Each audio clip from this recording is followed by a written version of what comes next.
Hello and welcome to another Talking on Maestro series this evening. Thank you for joining us. We have 35 gents online tonight, which is wonderful. And we're delighted to welcome the opera sensation from Lancashire, the local bake-up lad, that is Mr. Sean Ruane. Sean, it's lovely to see you. Thanks for joining us. Oh, you're welcome, and thank you for asking me, Matthew and the Rossendale Male Voice Choir. So the conversation is going to take a sort of organic form as we go along. We've had a bit of a chat about what we're going to talk about, but as all these things work out, it's going to go as we go along. So I'm looking forward to this, Sean. Just to start with, then, I think the burning question, of course, is and really the sort of discussion will lead towards, how did you get into opera, coming from Bake Up, where obviously your musical story through childhood and into professional opera. So I'll give you the floor for a little while, Sean. How long have I got, Matthew, to chat? So I can either condense it or... I'm quite happy, sort of 15, 20 minutes, and right. I can chip in if we need to take the conversation if it goes anywewhere. So yeah, up to you.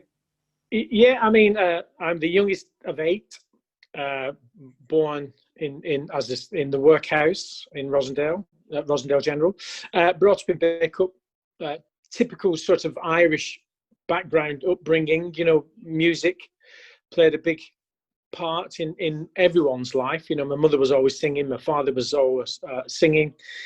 So with the brothers and sisters, you know, they had friends around the house all the time, bringing the guitars over.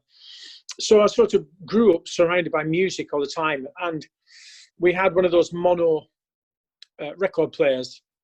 Yeah. And I used to enjoy listening to film soundtracks and especially Ennio Morricone, you know, and the Fistful of Dollars and all that. Wow. So, you know what I mean? I was lucky in that respect that music sort of filled the house. And then my mother died when I was 4, and it was sort of music that filled that void. And sort of only as an adult did I realise, you know, that the singing and music sort of helped me deal with that emotional grief that I was unable to express. Yeah. So, you know, it sort of progressed from there. And then I was lucky enough, my sister lived in Hertfordshire, in Hitchin in Hertfordshire, and I went down one summer, and my brother was coming down, Martin, not Martin Ruane, another brother, and he was going watching Led Zeppelin at Nebworth.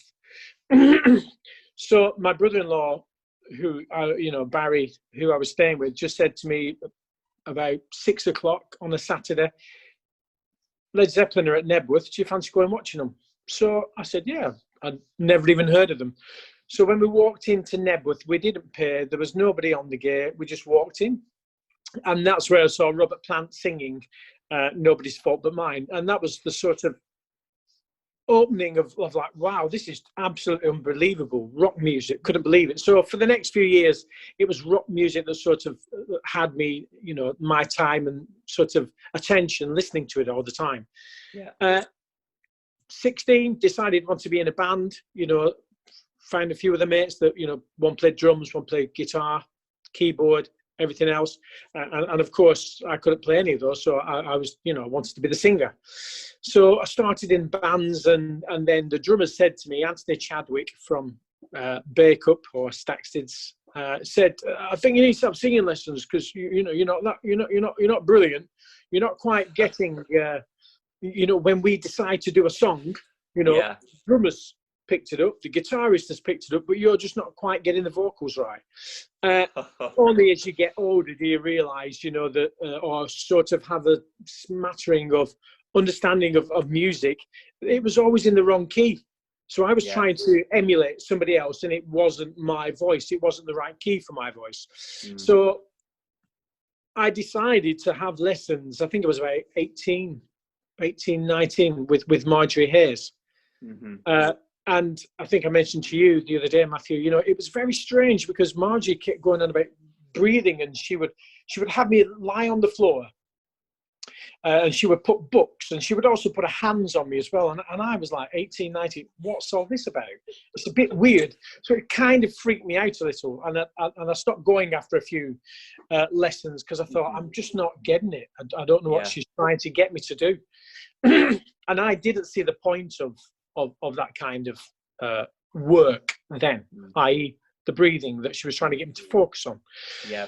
So carried on in the bands, and then Italian 90, Pavarotti came along, and Nessun Dorma, and it just opened up a whole new world to me. I mean, I think I'd also tried before that with the amateurs, you know, with Rossendale and Bacup.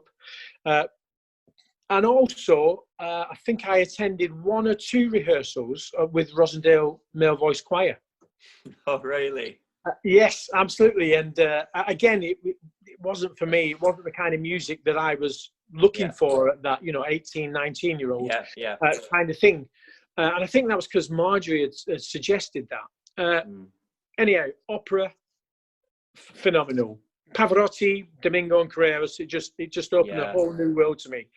And I sort of, the only way we could, or one could find any music of that genre then was by going to the local library. So I spent quite a bit of time going to Bacup Library to find out all that I could, take out all the records that I could of opera. And I came across, I found, you know, the composer Puccini from Turandot, and I fell in love with Tosca. And it was just a wonderful piece. And I think it was at the same time there was an advert for Pretty Polly Tights of a gentleman, you know, stood outside this cruise ship with a piece, Qual gli occhi al mondo, I think it was. And it was Domingo singing it. And obviously it was from Tosca. And I listened to that day and night, all the time, just fell in love with it. I thought it was absolutely wonderful. And that sort of spurred me on to say, I think I was 25 then, or 24. I could have a go at this. You know what I mean? I could, you know, start having proper singing lessons. So my brother was already at the Royal Northern College of Music in Manchester, Peter. And so I had a quick chat with him, and he said, listen, I think you should go and have a few lessons with Olwyn Miller. And she'll work with you, and she'll help you look at these songs and then take them to Nick Powell down at one of the teachers at the RNCM and go along and sing for him and see what he thinks. So Olwyn did her best. And I always remember her saying, he's got a good voice, but it just sings loud all the time. It was just one volume. It was like number 11 on the Marshall amp. Yeah. Didn't have any refinement because I've been singing in bands, you know, in pubs and clubs for like 8-9 years. So didn't know anything about anything with regards to singing or refinement or classical or dynamics or anything. And Olwyn worked really well with me. She was very patient. And one thing that I remember her saying is like, your vowels or they're a bit Bacupian or Rosendalian. And again, I didn't have a clue. So, you know, there was sort of, when I teach now, I work on breathing and vowels because they're so important. And it was amazing that at 18, 19, and then at 25, you know, they were being pointed out to me and I didn't have a clue. So I went along and sang for Nick Powell, and he said, yeah, physiologically, you're the same, you know, same build as your brother. I can't see why not. So I spent about 12 months with Nick. And then he said, listen, I think you should go and work with someone who can improve your musicianship. He said, I will just work on technique, but you need to work with someone who can improve, you know, your practical musicianship and also, you know, your vocal musicianship. So he sent me off to work with a lady called Veronica Cross, who works with the actress Anne Reid, I think from Dinner Ladies. She last time we had Halifax, she's in now as well. Yes, she still works with Anne Reid. And right. also Mavis from Coronation Street. Mavis used to go to lessons with Vera, who lived in Middleton, and also Alan Partridge, would you believe it? So he used to go for lessons to Vera as well. So I had lessons with Vera for about 2 to 3 years, and then I started. She said, "Listen, I think we did grade 5. I think you should apply to the RNCM." So I did got accepted into the RNCM, and I. During all this, I'd never ever studied music, O level or A level. It was just pure talent. It was just a raw talent that I had, and that's how I got accepted. And it was a gentleman at the RNCM called Robert Alderson. Phenomenal teacher, absolute phenomenal teacher. And he said to Paddy McGuigan, who was there, and Neil Howlett, who was head of music. Neil's just recently passed away during COVID, I think. Again, phenomenal baritone. Robert said to them, "Listen, you can hear the quality in that voice. You've got to accept him." So they weren't going to accept me because of my age. I think I was 28 then. Okay. So I was, a mature student, but Robert convinced them, and I got accepted. After their, initial reservation of me being accepted, I got into the RNCM. I did struggle because I didn't, all the rest were like 19-year-olds, and they'd just come straight from doing their A levels. They'd done A level music. They'd been doing music theory all their life. So I struggled for the first 3 years, but I eventually got there. I got a 2-1. But whilst I was there in my 3rd year, I got the opportunity to sing for Peter Moores, who was had a foundation, who supported opera singers, throughout the world. And he also had Opera Rara, which does obscure Donizetti operas and other, composers. And he sent me off to Italy, would you believe it? He said, "I think you have an exceptional quality to your voice, timbre to your voice.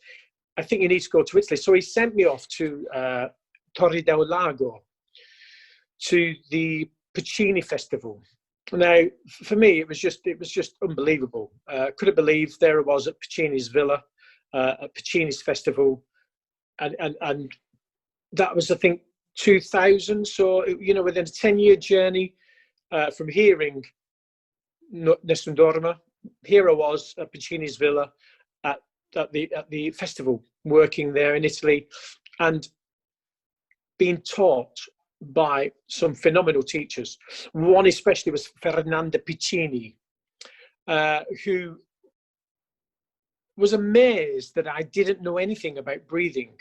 And here it comes again, breathing. She said, your breath is too high. You are not rooting your voice in lower into the body, or you're not controlling the breath at all. So I spent about 3 to 4 years working with Fernanda in Italy, living there, and then traveling back to Manchester to finish my degree, and also my postgraduate degree as well. It was just a phenomenal time, absolutely phenomenal time. I then won another scholarship from Peter Moores, which kept me in Italy for another year. And whilst I was there, I won another scholarship to study at the Puccini Academy, the Accademia di Pucciniano, for Puccini singers. So I've gone on this journey, trying to get into college, just thinking I was kind of like a musical theatre sort of voice, never expecting it to be as sort of operatic or Italianate as it turned out to be. Never in my wildest dreams did I think, I'd end up singing Puccini. But once I'd left college, it was sort of Puccini roles that I sort of excelled in. So from hearing Nessun Dorma, an Italian 90, I think it was the 3 tenors concerts. I was babysitting in Stagsted the Sunday night that I heard it. It was just phenomenal to be there. And I kept pinching myself whilst I was in Torre del Lago. That I couldn't believe here I was. Absolutely phenomenal. Here I am, a lad from Fairview Road, Pennine Road in Bacup, at Puccini's home. I then ended up doing a few concerts at Celli di Puccini, where the Puccini family was born, outside Lucca, in the foothills in Tuscany. And again, I met a wonderful repetiteur who said, "Listen, I think you should really consider putting yourself forward for the La Scala opera program. I did consider it, but I at the same time, I was having a bit of a conflict because I was being asked to sing more and more at sporting events. So I was like, should I, you know what I mean? What should I do? I didn't know what to do. I wholeheartedly, I wanted to be an opera singer. But if I ended up going to La Scala, I'd not be able to get involved in sport like I was doing then, you know, with doing the football and the rugby. So I thought I could do both, you know, like have a foot in one camp and a foot in the other. Instead of now, as I've got older, I wish I'd have just gone to La Scala. Instead of, you know, but sport has been phenomenal, absolutely fantastic. So that's the kind of journey I went on, and I've had a phenomenal career singing throughout the world, mainly Puccini roles, Madame Butterfly, La Rondine, Tosca, La Bohème. I've never done Edgar, and I've never done Turandot. Fortunately as well, I've managed to, you know, maintain a voice that is still that can still sing those sort of Puccini roles and Italianate roles. But as I've got older, I've sort of, you know, fallen in love with Wagner, and I think the voice is at a stage now, and the sort of technique, having that that grounding in Italianate technique, enables me to sing the Wagner with such legato and breath management and phrasing. Plus, having that sort of high tessitura that I have enables me to just go through the passaggio, through especially through the parts in like Lohengrin. I'm just looking through my scores, because I'm looking at them now whilst I'm in lockdown. Lohengrin and Parsifal.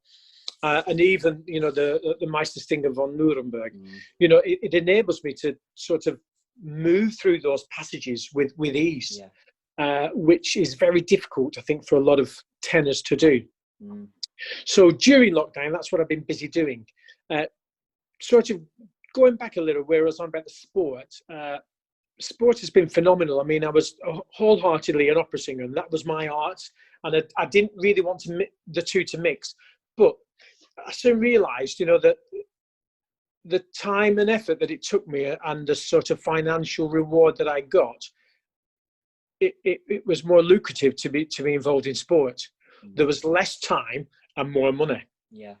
So along comes the Ashes, 2005, and this is like the big sort of turning point. I was at the Royal Opera House doing Nielsen's Masquerade. A phenomenal production with David Pountney, who was directing it, and we'd got to, I think it was the 5th test at the Oval, and the ECB had been badgering me, saying, "Look, when we're at the Oval, can you do every day?" And because I'd already said before that, "Look, I'll do the first day of every test, and that's it." But when it came to the Oval, it's like, we want you there every day. And I said, it's going to be a bit tricky because our day starts at 10:30 and you start at 10:30. Anyhow, really lucky David Pountney was a big cricket fan. So he decided that all our rehearsals would start at 11 o'clock. So fortunately for me, I could sing Jerusalem at the start of play, jump in a taxi, and then get back to the Royal Opera House for like 10 to 11, and be there all warmed up and ready to go for the rehearsals. Jumping to when 5 days later, so on the 6th day, you know, the big celebrations in Trafalgar Square, I was in a rehearsal, and the ECB said, "Look, tomorrow it's going to be, you know, Trafalgar Square. Can you come along and sing Jerusalem again?" I can't. I'm in rehearsals. I just can't get it. So I approached David Pountney, because in advance you've got to put non-availabilities, and you get it signed off and accepted within your contract. This wasn't there, so I said I collared David on his own and said, "Look, do you mind if I go along and sing tomorrow?" And he said, "Not at all, as long as you get me a signed photograph of Freddie Flintoff." But I don't know if you saw what was, how bad he was. He was in a right state, so there was no chance. But David didn't mind at all. So there I was singing in front of 500,000 people, Jerusalem, with England having retained or won back the Ashes after 18 years. That was phenomenal, because it's sort of now for the last 10 years, especially, England have always come out to, at home to my recording of Jerusalem. So sport has been phenomenal. It's taken me all over the world, so as the operatic career. But there was just something I wanted to, whilst I was at the at the opera house, I got a call from Stage Door. ECB said, look, great run, want to know, would you go up and sing? They've just seen you sing in Jerusalem at the Ashes. They want you to go up, but they also want the Empire Trophy and an urn of the Ashes to be up there as well. Can we send them across to you, and would you take them up? And I'm like, you don't ask that. So anyhow, I got a phone call from Stage Door. Lovely gentleman who was on Stage Door, massive cricket fan. We were chatting all the time, and he phoned me up. We're in rehearsal. Could Sean Ruane please come down Stage Door? So I went down Stage Door at the Royal Opera House, and there was this huge package. Sorry, I can't sort of huge package. And he said to me, he said, "You know what it is, don't you?" I went, "I haven't got a clue." He said, "It's the trophy." He said, "Come on, let's have a look at it." So there it was, all wrapped up. So we opened it up and I had a picture together. But I was coming back home that weekend on the Friday, or was it Saturday? Saturday before I went up to Newcastle on the Sunday. So as I was coming, oh no, I brought it back. Oh no, what did I do? It was the Saturday. And I lived on Bakercut Road then, just opposite the cricket field. Yeah. So Mick, I can't remember Mick's surname. Mick, he was the landlord at the Jolly Sailor, but he also played Rossendale Cricket Club. So they were all there. So I said, Mick, look what I've got in my hands, as I went running along the cricket. So we all had a picture again. And I had a picture on my mantelpiece of the Empire Trophy. So it was just strange times, really strange times. But I got asked a question before, Peter Beetham, if you don't mind me coming up with that one now. Yeah. I don't know who asked it. When you were in Australia singing at the Sydney Test match, did you go? I had friends who were singing at the Opera House, so I visited them. But what was really strange is on that night, whilst I was there, there was a big poster, what was it, Sound of Scotland or the Celtic Sound or something, that it was advertising for a big show that was happening at the end of January. Music by Sean O'Boyle. Never heard of him, but this stuck with me, this Celtic Sound of Scotland. Yeah. I didn't think anything of it. And then a few years later, I was invited by the Auckland Symphony Orchestra to go over and do a concert in Auckland. Lo and behold, who is the conductor but Sean O'Boyle? It's only after the events that I've put these together and sort of worked it out what's gone on. So Sean and I hit it off, had a great time in Auckland.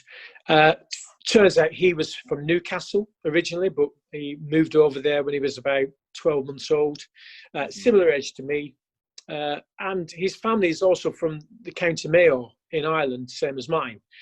So, we had a really good time. And Sean composed the music for the Sydney Olympic Games in 2000. Yes. Fabulous. So he's a phenomenal composer in his own right, absolutely wonderful. And we got on like a house on fire. And then in 2008 it was actually, I was asked again by the ECB, we want to do something special next year, 2009. The Ashes are going to happen. What do you suggest? And I said, I'd like to work with Sean O'Boyle, and we'd like to rearrange Jerusalem, because every time I sing it, it's more for an indoor concert hall. We need to sort of make it for an outdoor arena. a sports arena. So I chatted with Sean, and Sean said, yeah, it's fantastic.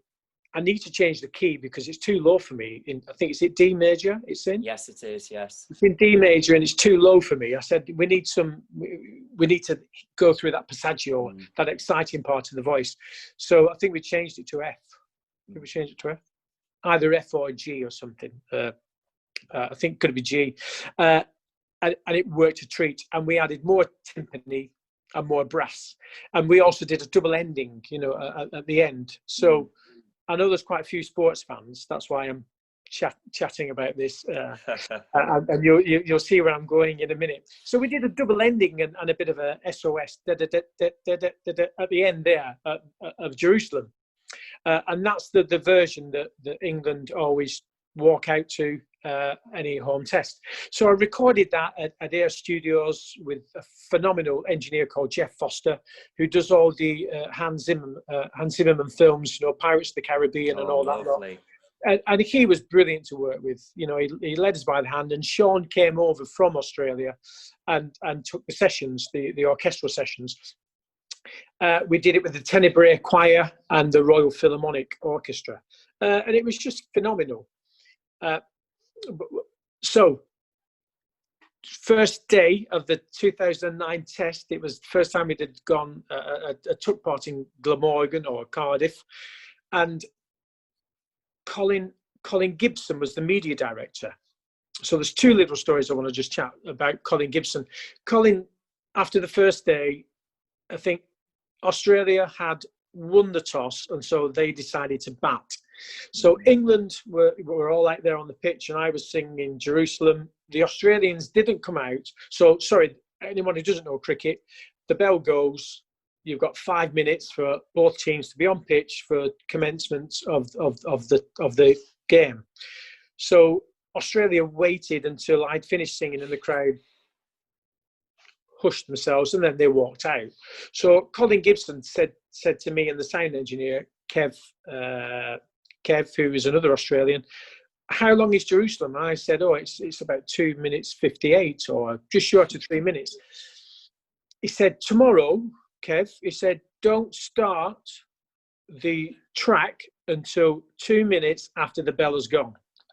And Kev's going, no, we can't do that because it's too close to the 11 o'clock. I think that was 11 o'clock as well. It's too close to 11 o'clock. And he said, no. He said, do it because I'm fed up. We're having all this fanfare and Sean singing Jerusalem and the whole stadium is behind him. And then it all goes quiet and then the Australians walk out. He said, I want it in their ears as they walk down. So that's what happened. So 2 minutes and they're singing and they had to walk down to it. And of course the place erupted. So again, phenomenal. So I just want to jump quickly, if I've got time, Matthew. Yes, you have. Another story, Colin Gibson, 2013, I think it was, 2013, Trent Bridge. And again, Agar, who was their number 9, was on the fourth day of the test. He'd got like 90. Never before had the last 9 or 10th person to be coming out would get such a high score. And it was like Australia could actually win this test tomorrow.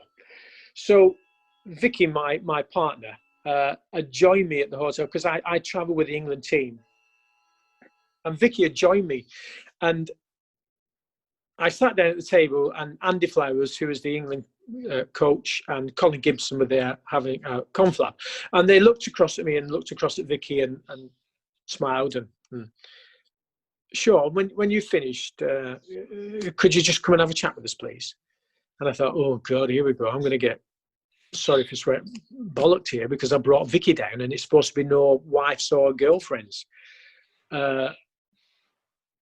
What am I going to do? So anyway, I went and had a chat and they said, look, tomorrow, lunchtime, if things aren't going well, would you go out onto the pitch and sing something to try and get the crowd behind us?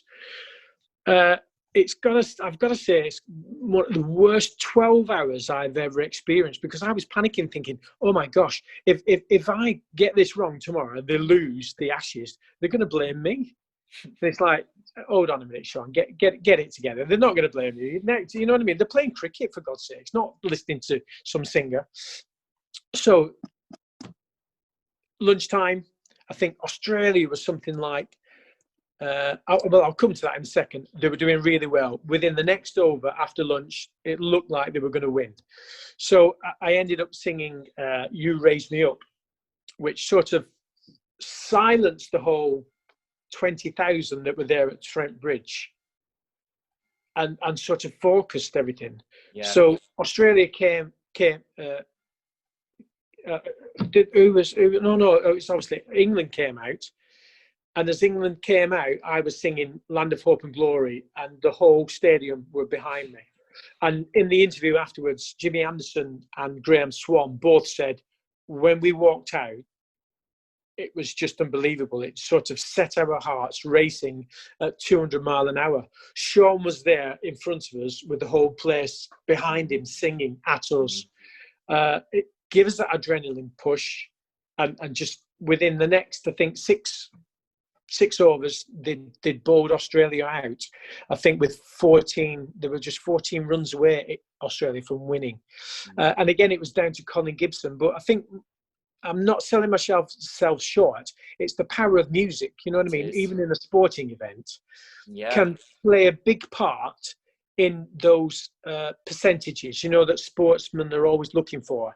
You know, those minute percentages to make a difference. And it sort of ties in with me, because going back to Italian 90, I mean, Nessun Dorma was just phenomenal, you know what I mean? And combining music and sport together is, I've just been so lucky to work in both. It's just been phenomenal.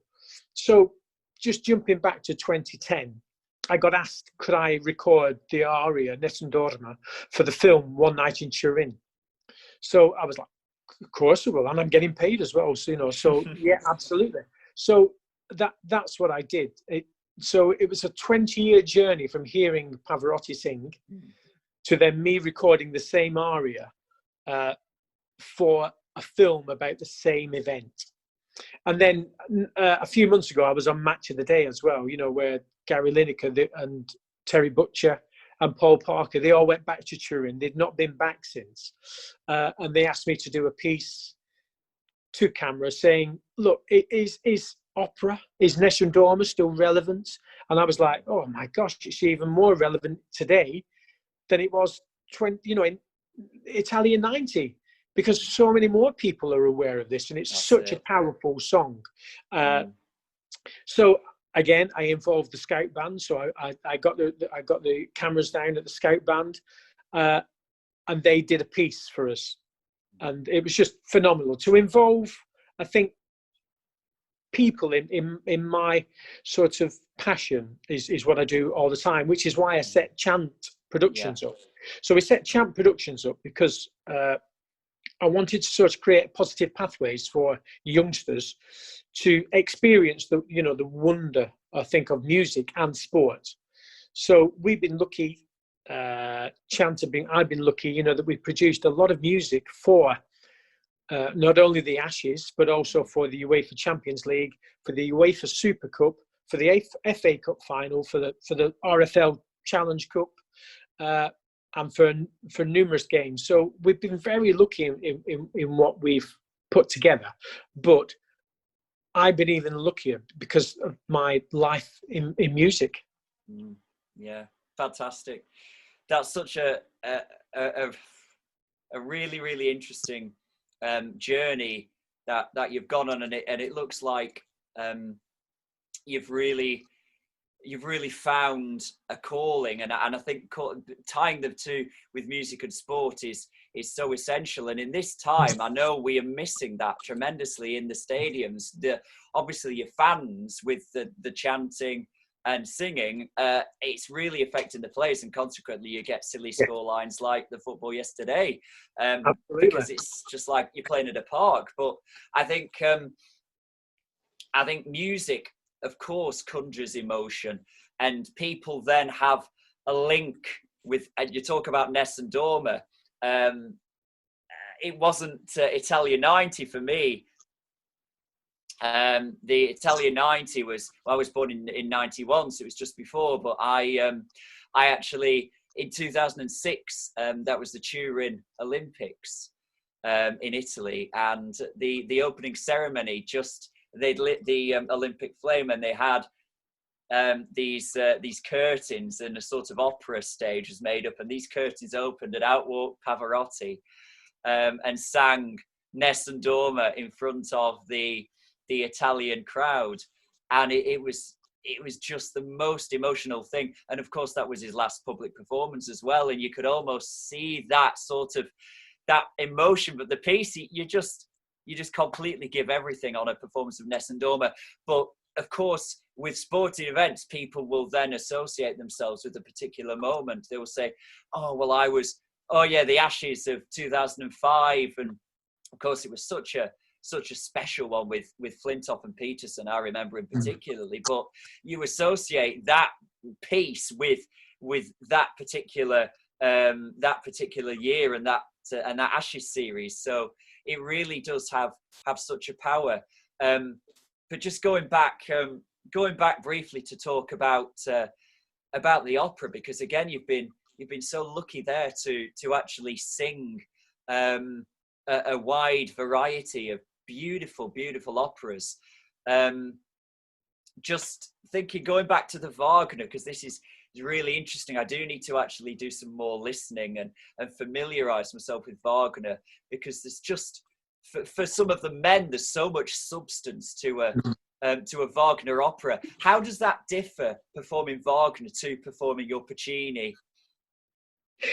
It's on a language level, first off. The Italian language, I think any of the French or Italian, it's so much easier to sing, because it's a lot of it is vowel based. Yeah. So you're always singing on those vowels, and consonants don't really trip you up that much. Yeah. Whereas I'm just going to get one of the scores here now. It's so difficult. It's so difficult, because a lot of the time, the consonants and it's so wordy. Yeah. It is so wordy. So, for example, like Lohengrin, it's just unbelievably difficult. It really tests your musicianship, because you have to be precise. Yeah. That's the other thing about, I'd say, classical music, is that the precision is unbelievable. So it's harder, but it's just as beautiful to sing when you get it right. I mean, my daughter Scarlett, who's she's at BRGS, she's just final. She's a year 11. And she's doing German, and she keeps saying, "Daddy, I can understand every word you're saying." And I think, "Oh wow, thank you. That's not bad." But the biggest difference is it requires more quiet learning, Matthew, if that makes sense. Quiet learning to study. Yes. Before I can then start to practice with the voice. And how about a performance with the emotion? Does that differ as well with a Puccini and a Wagner, the performing those two? Yeah, I'd say yes. I mean, going back to the performing, the emotion. Could I play a piece now, a piece of music? Is it possible? Yes. Because I will come on to that in a sec. Do you have Lamento di Federico there? Was that the one you sent? Yes, there's a few I sent. It's by Cilea, and it's from La Lesiana. Now, I got some phenomenal crits from all opera magazine, from all the broadsheets. They actually said this puts him slap bang on the three tenors playing. Yeah. And it's made Caruso's career, and it's not fanciful to mention Sean Ruane in the same breath. I mean, it was fantastic for them to say that, but after I'd finished performing this in London, I then took the reviews back to my teacher in Italy, who said to me, she was looking at the pictures, that were in the papers and in the magazine, and she said, you are singing. There is too much heart, and you are singing with your heart on your sleeve. Is that the kind of emotion you're on about, Matthew? Yes, it is. Yeah. And she says, you need to learn to sort of disengage the emotion from the technique to save your voice. You would only be able to sing so long if you are singing that, you know what I mean, if you are that full of emotion, because you will start to put pressure on your voice in the wrong way. Yeah. So she was trying to teach me. She said, it's fantastic that you've got these reviews. She said, but you got to start using your brain, because you're just you're singing with your heart, too much heart, and not enough sort of technique. And that's what I learned to do. So the difference is that you have to sing with technique, and you have to pace yourself with Wagner, whereas mainly because like they can be 3 to 4 hours, some of the operas. You've got to learn to sort of stamina plays such a big part, so you can't allow emotion to be at the forefront. So technique is important, and sort of coloring the words, and then using the breath to sort of help you color the words as well.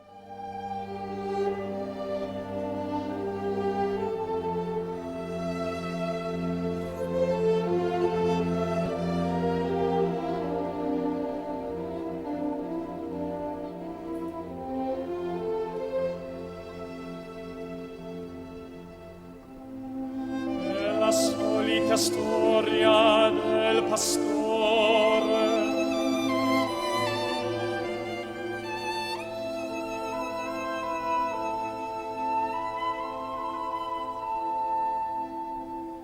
il povero ragazzo voleva raccontare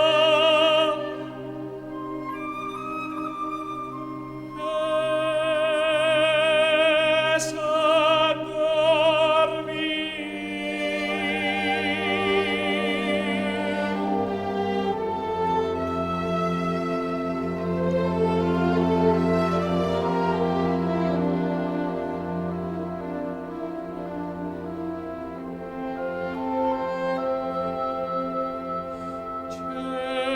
Nel sonno l'oblio,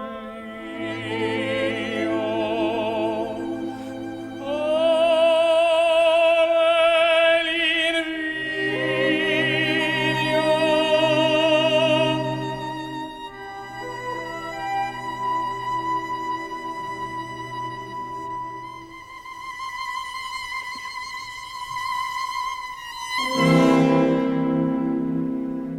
Anch'io vorrei dormir così, nel sonno almen l'oblio trovar, la pace suol cercando io vorrei poter tutto scordar.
I mean, again, this is when I got the chance to play Mario Cavaradossi.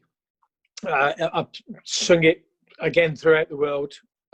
5 or 6 times I've played that role.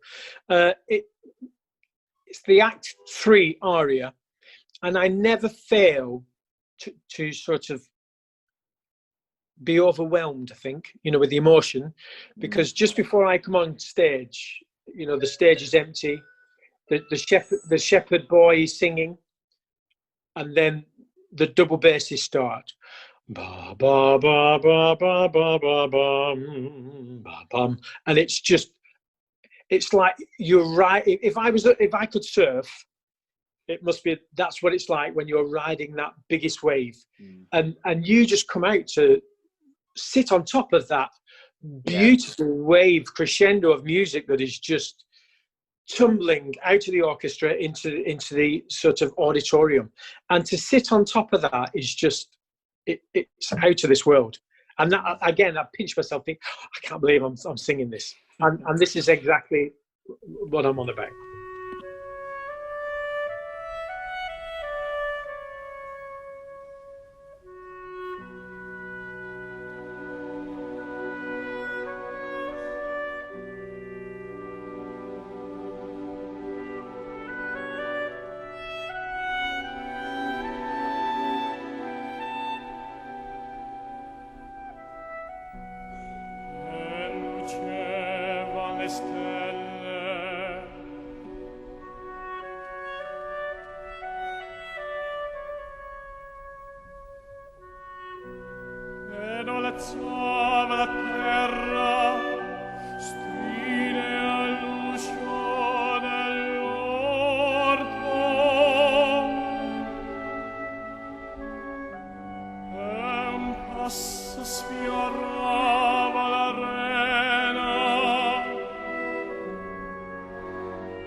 We've had is, when did you learn you had a voice?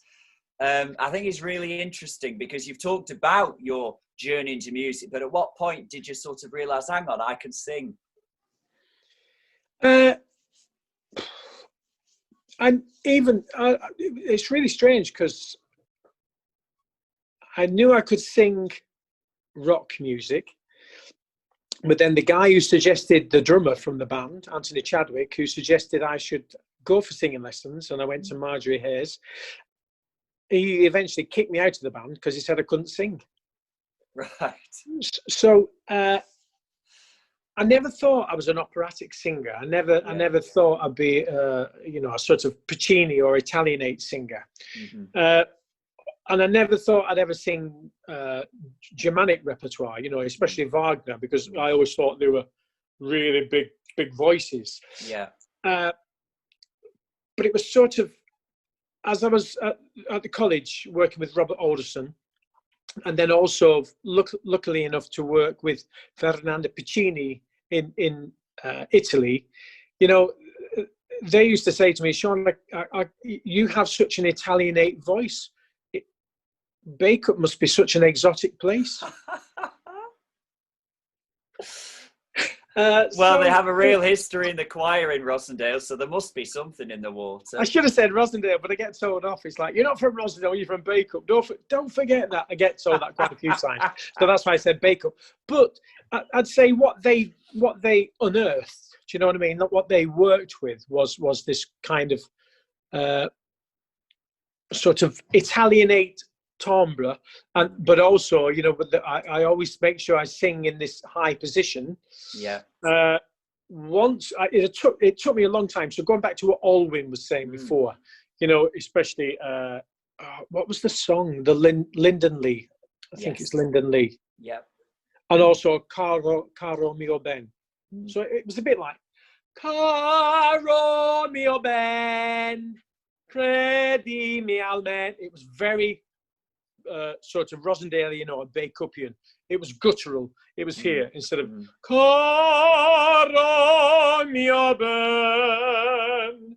It took me years to sort of understand about, the shape that you need and relaxing that lower jaw. Yeah. And then you put all the vowels in the same place in this column. Whereas we taught, when I'm at home, I end up dropping back into the accent, and it's very wide. Yeah. So I've got to say, I think I never thought I even had a voice whilst I was still at college, because I heard lots of other singers, and my peers were so much better than me, phenomenal singers. But I've just been lucky, I think, Matthew. Just been lucky that once I'd finished my sort of study, that I was able to have such a career I did. Veronica used to say to me, Vera Ryan, Veronica Cross, she was married to there was a famous baritone with the GNS Society, Alan Styler. I don't know if anyone from the choir have heard of Alan Styler. She was married to Alan for a while and had 3 children. She used to say to me, Sean, you've got a wonderful sob quality to the voice. And it's so important to keep that. So she could hear that before I even got into the RNCM. I couldn't hear it, Matthew. And I, even now, you know what I mean? Even though I've had a great career, I still have to do my scales and exercises every day to make sure, and my breathing exercises are always prior to my scales and exercises. I have to do it every day, just because the voice keeps changing. I don't know if I'll lose it, if you know what I mean. You're always worried that I'm worried that I've never really had a good enough voice, when you listen back to it. But of course, it's a personal instrument. Everybody's voice is different, and it's just like your speaking voice. You do become conscious of it. It's like when you hear it back over the radio. Or if I'm listening to myself back at concerts, you think, "Gosh, do you sound like that?" And it's because it's so personal. You don't have a violin or a piano in front of you. It's just that voice. So that's what people are hearing, of course. Absolutely. And then the longer I spend back at home, you can end up dropping back into that, hey up lad, kind of. So yes, you know what I mean. I've got to say, other people have heard it, Matthew, but I haven't. I can't answer your question really. Well, you've answered it in a way there. Another insightful answer. So, a couple more. Do you have, obviously, we're sort of restricted at the moment in lockdown, but do you have any particular ambitions, things to accomplish, or any plans in the pipeline of where you're thinking next? Obviously, you've done Opera House, you've sung with your, you've done all the cricket stuff with England, and you've ticked off these opera boxes. What's next? I personal sort of, well, there's two really. Robert Alderson, my first teacher at the RNCM, always said, you know, you've got a very sort of old-fashioned kind of voice. So one of the recordings I sent through was My Heart and I by Richard Tauber. Now, I absolutely adore Richard Tauber's voice. Again, it's a very old style, old-fashioned way of singing, but it was just beautiful. Richard Tauber, fabulous. All the Leha operetta repertoire that they did together was just fantastic. But Robert used to say, you know, I can hear you sing in German, I can hear you sing in Britain. So on a sort of really, really career personal level, I'd still, because I'm at the right age now, and the voice is in the right place, I'd still love to go out and sing, you know, some of the Wagner roles. Yeah. And before lockdown came in, I was asked to look at Florestan, you know, from Beethoven's Fidelio, because again, it's a freakishly high aria that many tenors struggle to sing, and yet it's so easy for me to do. So there's all that kind of German dramatic quality or dramatic pieces that I'd still like to be able to sing. I feel like I've served my apprenticeship learning my trade, and now I've always loved, you know, that the drama, especially in Wagner and in Britain. Yeah, definitely. You know, it's with Peter Grimes. I'd love to sing Peter Grimes. Fabulous. I'd love to do that, but on another level, what I've found myself doing these last couple of years is teaching. Now, I never, ever thought I'd be good enough to teach. So whilst we were at college, RNCM, there were lots of other pupils teaching all the time. And I was like, I don't understand how you can teach when you know, you're learning yourself. So I was always a bit skeptical of people teaching, you know, being so young and being teachers.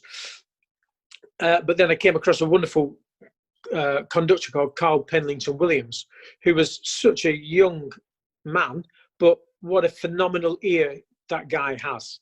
And he ended up, well, he still does, he works with Richard Bonin as his right-hand man. So he travels the world working with the singers before they then do the operas with Richard Bonin, who was married to Dame Joan Sutherland. Again, Carl, I've worked with Carl, phenomenal. I've learned so much from working with him and other sort of teachers in my career, that now when I do teach people, I find myself repeating what they were saying to me, and I'm really enjoying that side of things, because I never thought I'd be good enough to be a teacher. And funnily enough, the things that Marjorie said are always there. You know, at the forefront of anyone that comes to have a lesson with me. We work on breathing, we work on posture, we work on breathing. And that's what she was so hot on, working with me when I was like 18, 19. I'm now 53, and I find myself repeating what she said to me all those years ago. So there's kind of two things, you know, that I want to do still. That's fantastic. One final question. Well, I mean, teaching is so, I find it so rewarding as well. And what sort of ages do you work with generally? I've worked, I think, because we had Champ Productions, I predominantly worked with lots of young singers, but over these last sort of 2 years, I've worked more with adults now as well. Yeah. And a lot of the time, you know, it's I find them both rewarding, because they're such sort of different voices. You know, the younger voices are just so full of energy, Yeah. And want to sing everything. But what I do focus on all the time, even with the younger singers and even with the adults, is this position. Yeah. You know, is the voice out of the throat, and no letterbox singing. You know, but it's all in this column. It's all just a relaxed lower jaw. I got through to the final of the Illica Prize in 2010. Illica was the librettist for not only for Puccini, but I think for Verdi as well, some of those, or Mascagni. And I got through, and I got the opportunity to work with Rolando Panerai. I don't know if you've ever heard of. Yes. An Italian baritone. He died maybe in the last 12 months. He passed away. I think he was about 90 or 90 odd. Again, like Domingo, when I worked with Domingo in Milan, Domingo said to me, "Sean, you've got a beautiful voice." Rolando Panerai said the same. You young man, have got a phenomenal voice to be one of the best in the world. He said, but your Italian is so, you are singing as though you are speaking. He said, but when you are singing, you have to sing like you're, and he said like an imbecile. He said, so you've got to learn to sing, you know, with a relaxed jaw. The voice is in the high position on the breath. Yeah. All this is relaxed. So going back to working with children and working with adults, I find myself repeating the same thing to both of them. Relax this jaw. Yeah. And don't work as hard, and try and keep it all in this nice column. And so that's, you know what I mean? Yes, I do find myself repeating myself, adults and children, exactly the same thing. Look after the vowels and sing the correct vowels, and you will be in the right place.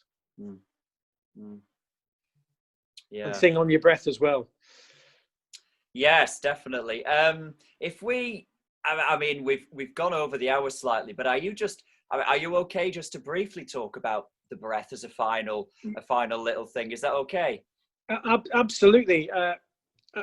Again, Marjorie was the first one to touch on that, and then it was only when I went to study and live and study in Italy did Fernanda spend a lot of time working on breath technique with me all the time. She thought I had an issue that I would lock, so I'd take a breath, everything would rise, and I'd lock. All this would be locked here. My throat would be locked. My diaphragm would be locked. Everything was locked. So she spent a lot of time working on. It was slightly easy because I think for women, because they can feel their pelvic floor more than what men can.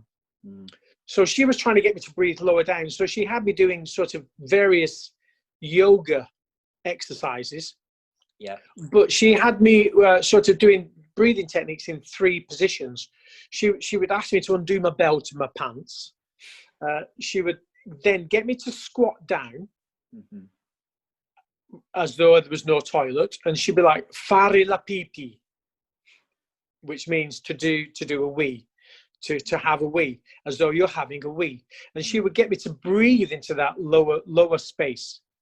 Yeah. So I could feel my pelvic floor sort of drop, which then would allow me to breathe lower down.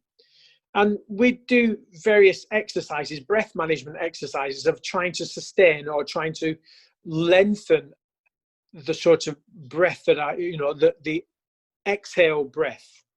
And then the second stage of that would be to be halfway up I was always against a hard surface, the door or the wall. And then my hands would be on my knees and I'd be slightly bent over.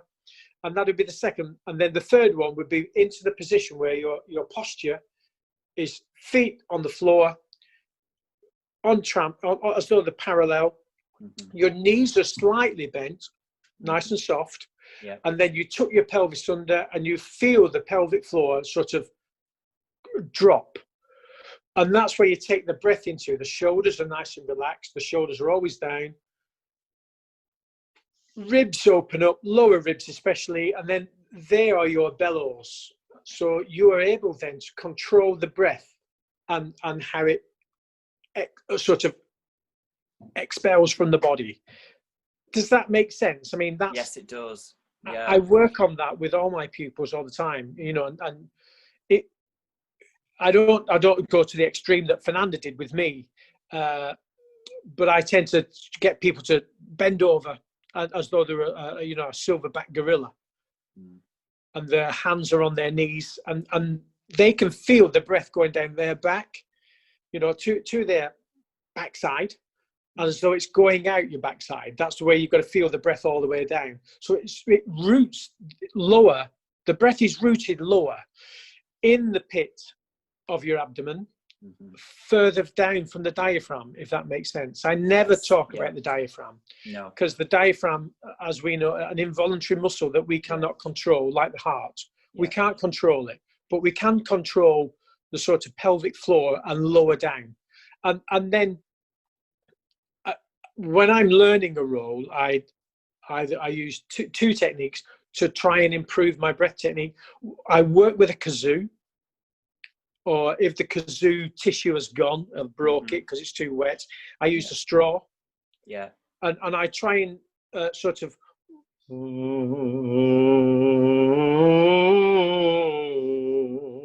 exactly the same, the kazoo or the straw, and sing what I'm after. So I know that breath coming up is free all the time, and I'm able to manage that breath. Does that help? Yes, it does. At all? It does. It helps me. I don't. I'll translate that for the gents, because it does. That's clear for me. It's very. That's a really interesting way of thinking about it. It is. Yeah. So we'll leave it there. But wonderful. Thank you. We've had such an interesting hour. We've learned a lot about your journey, which is wonderful, because obviously we are hopefully going to be working together on the CD with the Scout Band, and that's going to be very, very exciting. That's in the works, and it was just going to be in the works before lockdown kicked in. So that one's in the works. So just finding out a little bit more about that local lad from Bacup is wonderful. So Sean, thank you very much for joining us tonight. Thank you. You're welcome. Thank you. Matthew, I've got to ask, do you still, thank you, gents. Do you still is My Love is an Arbutus? No, Arbutus tree or something. My Love's an Arbutus. That was we did that with the ladies' choir. The gents do My Love is a Red, Red Rose, if you're thinking of that one. Right. No, when I came for that session, they were trying to learn My Love is Not, and I could not get my head around it at all. So I was just curious whether it's still in the male voice repertoire. No, it's not. Okay. No, the repertoire's changed.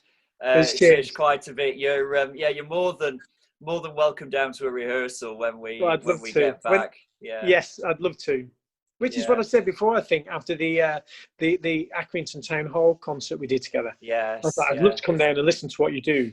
Because I now, funnily enough, now, the harmonies, you know, one of the male voice choirs, for me, are just so moving. The sound that men create, especially the close harmonies, how they sort of fall in between each other is just, there's nothing. I mean, I like ladies singing, but it doesn't beat men singing, if you know what I mean. It's a different kettle of fish. It's the gents. As you say, it's a rumble, and it goes right through you. The rumble. Yeah, it does. Oh, thank you, you. Thanks for joining us. Gents. And take care. I will do. Good night. God bless.